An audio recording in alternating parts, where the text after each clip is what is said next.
around this tournament this summer.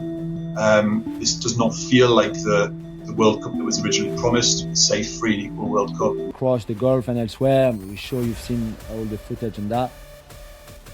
For the World Cup here, that is. The Iran soccer team is welcome to the World Cup, but I really don't believe it's appropriate that they be here for their own life and safety. So Sepp Blatter, obviously, can't really keep his mouth shut, the former head of FIFA.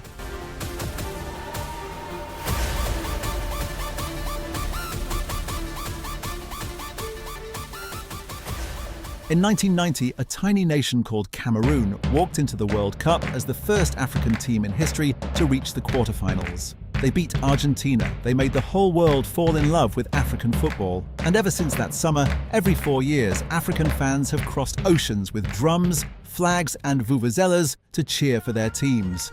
Now, in 2026, 9 African nations have qualified for the biggest World Cup ever made.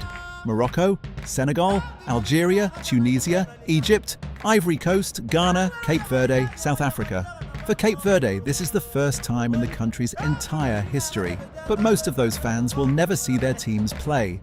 Not because they can't afford a flight, because the country hosting the World Cup, the United States, has built a wall around it. A 75-country visa pause, a 39-nation travel ban, a $15,000 bond on fans from 5 African countries, and a sitting president telling qualified teams they shouldn't come for their own safety. This is the story of how Trump's visa crackdown is breaking the 2026 World Cup, and how it's backfiring in a way nobody at FIFA saw coming.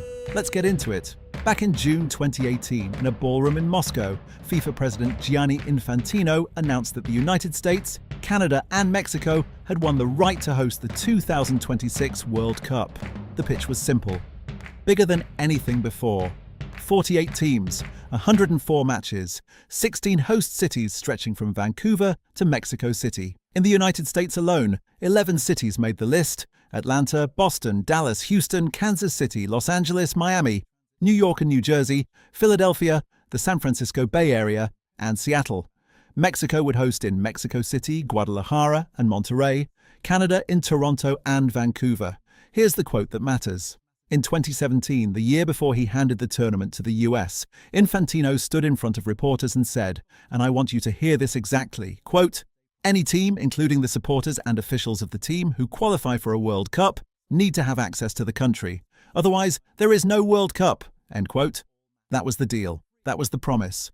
Global access. Open doors. Soccer is the one place on earth where politics stop at the touchline. Fast forward to December 5th, 2025. The draw ceremony at the Kennedy Center in Washington. Infantino takes the stage. But instead of talking about access for supporters, he hangs a medal around Donald Trump's neck and calls it the FIFA Peace Prize. A brand new award invented that same year, with Trump as its very first recipient. The official words FIFA used at that ceremony: that Trump was, quote, a dynamic leader who was engaged in diplomatic efforts that created opportunities for dialogue and de-escalation and stability. The World Cup trophy has been sitting in the Oval Office since August 2025. FIFA opened an office inside Trump Tower the same year. Infantino calls Trump his close friend. Trump calls the World Cup, quote, the greatest sporting event in history. Meanwhile, about 6,000 miles away, African fans who had just watched their teams qualify started doing the math on what it would cost to actually be in the stands for this tournament. And that math is where the story turns. The first crack showed up on June 4th, 2025. Trump signed a proclamation restricting entry for nationals from 19 countries, most of them in the Middle East and Africa. 6 months later, on December 16th, 2025, the White House expanded that list. It went from 19 countries to 39. Among those 39 were Haiti, Iran, Sierra Leone, Republic of the Congo, Burkina Faso, Mali, Niger, South Sudan, and Syria. Full bans, partial bans, enhanced vetting. According to the American Immigration Council, the list now covered citizens from almost 20% of the countries on Earth. Then came January 21st, 2026. This is the one most Americans still don't know about. The US State Department announced it was pausing immigrant visa processing for 75 countries. 75. Let that number sit with you for a second. The official reason, according to the State Department, was concern over something called public charge risk.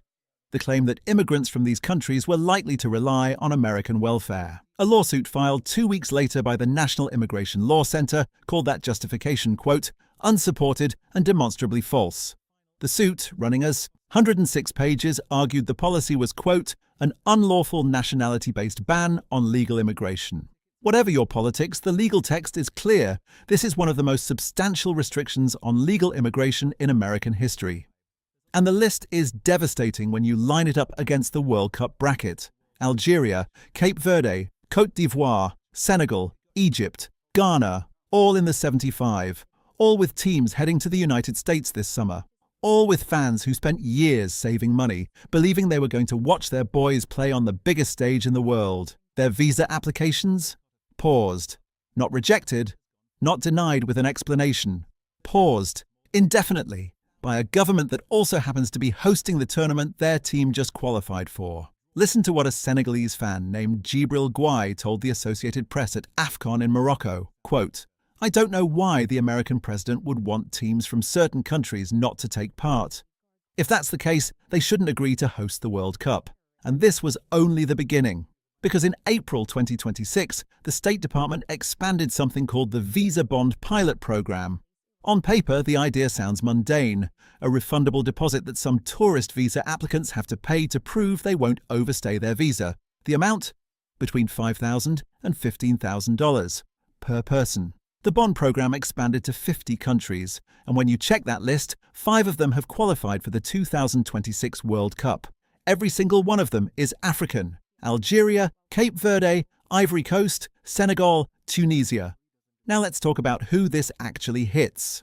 According to reporting from Kenya's Daily Nation and India's Outlook magazine, the average annual income in those 5 countries sits around $5,000 per year for everything: rent, food, kids, everything. A bond of $15,000 isn't a deposit for those fans. It's 3 years of their entire income, locked away, before they even get to pay for a flight or a hotel or a ticket. And FIFA's ticket prices? They're the highest in World Cup history. The cheapest group stage seats started around $60. By the knockout rounds, cheap tickets in the US jumped into the hundreds and thousands. Premium seats at the final at MetLife Stadium have been listed for more than $6,000 each. Let's do the full math for a Senegalese family of 4 trying to attend one match. Just one. Visa bonds, $60,000. Round-trip flights from Dakar to New York, about $8,000. 4 nights in a hotel, $2,000. 4 group stage tickets, $2,400. Transport, food, incidentals, another $1,500. Total, $74,000 to watch their team play one match in a country whose per capita income is $5,000 a year. And I haven't even gotten to the domestic scandal yet. New Jersey Transit has plans to charge over $100 for a trip from Manhattan to MetLife Stadium, a ride that normally costs $12.90. Boston's Transit Authority confirmed $80 return fares on routes that usually go for $20. FIFA's original host city agreements from 2018 required free public transportation for ticket holders. That promise is quietly gone too. So the wall isn't just at the border, it's inside the country as well, and once you understand that, the boycott movement starts to make sense. On January 6, 2026, a group of 25 British members of Parliament tabled a motion. The language was blunt. They asked international sporting authorities to consider excluding the United States from hosting the 2026 FIFA World Cup until it demonstrated compliance with international law. This was not some Twitter petition. This was a formal parliamentary motion, and it was just the first domino. Within days, Dutch broadcaster Toon van der Koken publicly backed a petition urging the Netherlands to withdraw from the competition. French parliamentarian Eric Coquerel warned that participating would risk legitimizing American policies he said undermine human rights. German Federation Vice President Oke Göttlich told the Hamburger Morgenpost that it was time to, quote, seriously consider boycotting the World Cup. In the Netherlands alone, more than 100,000 fans signed an online petition urging the national team to boycott. The federation said it had, quote, no immediate plans to withdraw, but the petition kept growing, and then a voice spoke up that nobody expected: Sepp Blatter, the former FIFA president. The man Gianni Infantino replaced back in 2015 during the corruption scandals that rocked football. On January 26, 2026, Blatter posted on X, quote, "For the fans, there's only one piece of advice. Stay away from the USA. I think Mark Peath is right to question this World Cup." End quote. When the guy who used to run FIFA is telling fans not to come to a FIFA tournament, that tells you exactly how far things have drifted. But the most serious call came on February 12, 2026. An Al Jazeera opinion piece written from within the African media space made the case for a coordinated African boycott. And the argument leaned on a precedent most sports fans have forgotten, the 1976 Montreal Olympics. More than 700 African athletes packed their bags and left the Olympic Village mid-games. Morocco, Cameroon, Tunisia, Egypt, Nigeria, Ghana, Zambia. All of them withdrew in protest over apartheid South Africa's international sporting status. Track lanes were left empty. Football fixtures collapsed. World record holders like Philbert Bayi of Tanzania and John Akibua of Uganda never got to defend their medals. That boycott is remembered as one of the turning points that accelerated the international isolation of the apartheid regime. The Al Jazeera piece argued quite directly that the 9 African nations qualified for 2026 should consider doing the same thing. Morocco, Senegal, Algeria, Tunisia, Egypt, Ivory Coast, Ghana, Cape Verde, and South Africa. A coordinated withdrawal, in the author's words, would, quote, remove the comfort of pretending injustice does not exist. South Africa's main opposition leader, Julius Malema, publicly backed the boycott call. He demanded the South African Football Association and the national team withdraw from the tournament entirely. So far, no African federation has formally pulled out.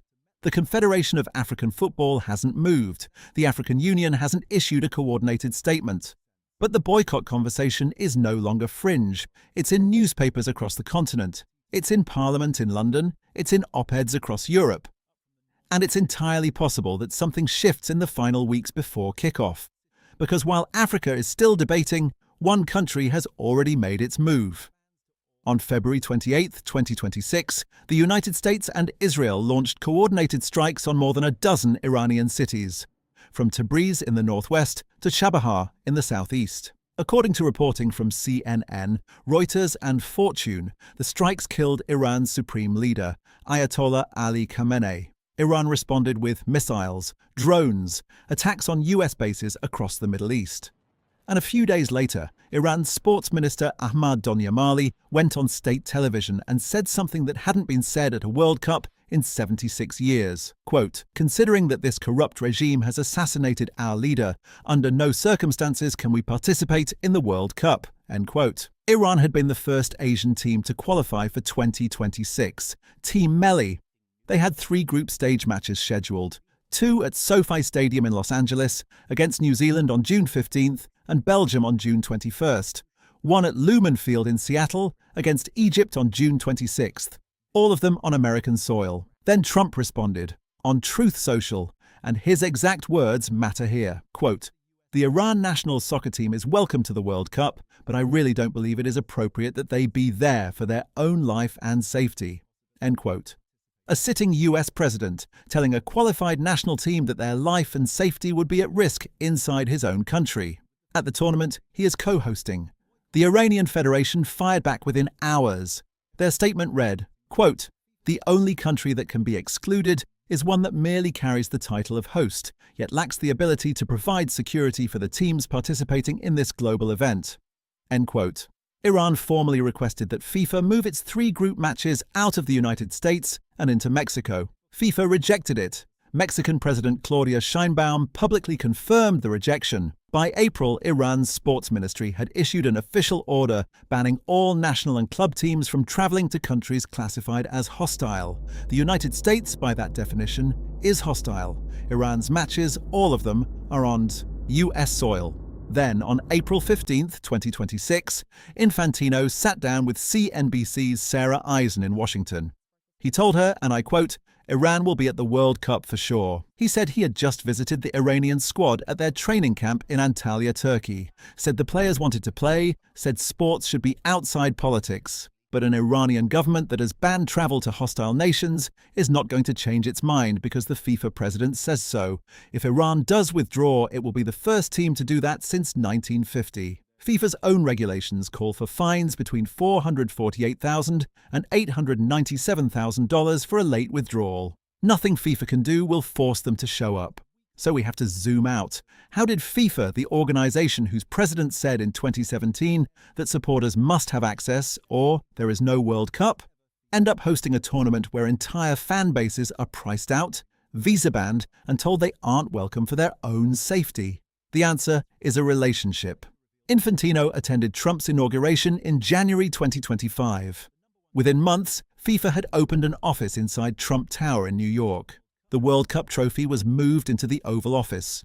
Trump has been photographed holding it, calling it, quote, "what a beautiful piece of gold." Last summer, during FIFA's inaugural Club World Cup in the United States, Trump hosted the Juventus team at the White House, cameras rolling, players standing in line.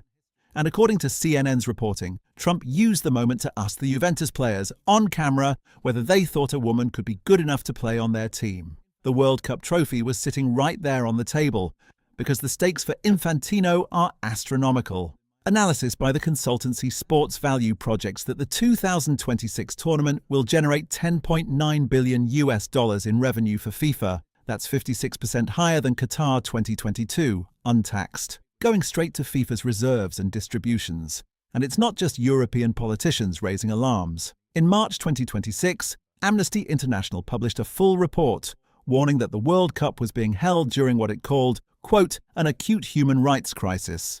The report specifically flagged, quote, "forced protest shutdowns, gender bias, indiscriminate raids, ethnic profiling, arbitrary arrests, mass detention, cartel violence, and unlawful deportations."